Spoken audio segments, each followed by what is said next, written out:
C'est un accusé étonnant. Il astique ses mots comme sa maison, avec application, les ponctuant d'ironie. Il parle aisément, crâne tatoué, visage aquilin. Il a un physique à ne pas rougir dans un pack de rugby. Debout dans le box, il est prêt au combat. J'ai peut-être la carrure d'un colosse, mais je ne suis pas violent, répète-t-il, comme pour tenter de nuancer sa personnalité, car il ne nie pas les scénarios.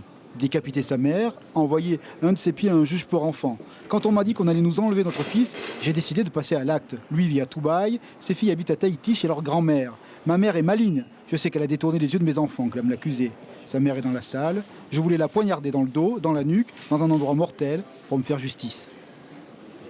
Je ne peux pas imaginer en réalité ce que peut ressentir une mère qui a engendré son propre meurtrier, ou en tout cas celui qui veut tenter de mettre fin à ses jours. C'est quelque chose qu'il faut sans doute être mère pour anticiper ce genre de souffrance. Je ne pourrais pas vous le dire. Un des témoins a dit que la maman voulait que son garçon ait un cœur plus apaisé, plus tranquille. Vous en pensez quoi? Elle est vraiment dans cette recherche du pardon? Vous parlez de la maman? De la maman, oui. La maman a déjà pardonné.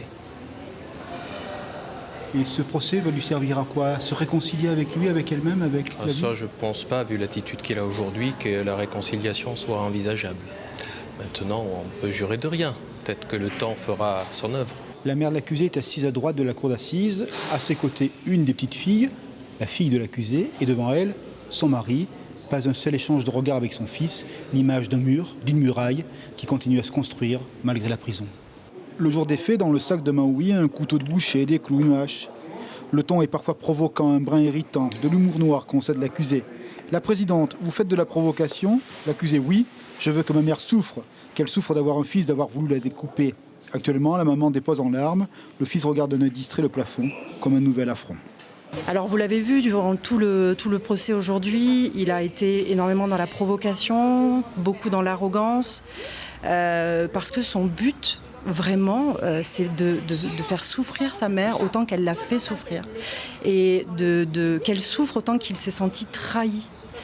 Et on peut comprendre, on arrive à comprendre ça et du coup à se demander, et moi c'est vraiment la question que je me pose et ce que j'aimerais que les jurés comprennent, est-ce qu'ils seraient vraiment allés jusqu'au bout? La présidente s'adresse à l'accusé. Êtes-vous venu à Tahiti pour tuer votre mère ou bien simplement lui faire peur? L'accusé, je ne veux pas répondre. La présidente insiste, nous voulons comprendre. Et l'accusé de conclure, je vous répondrai peut-être demain. L'information en continu sur Polynésie la première, Internet et réseaux sociaux.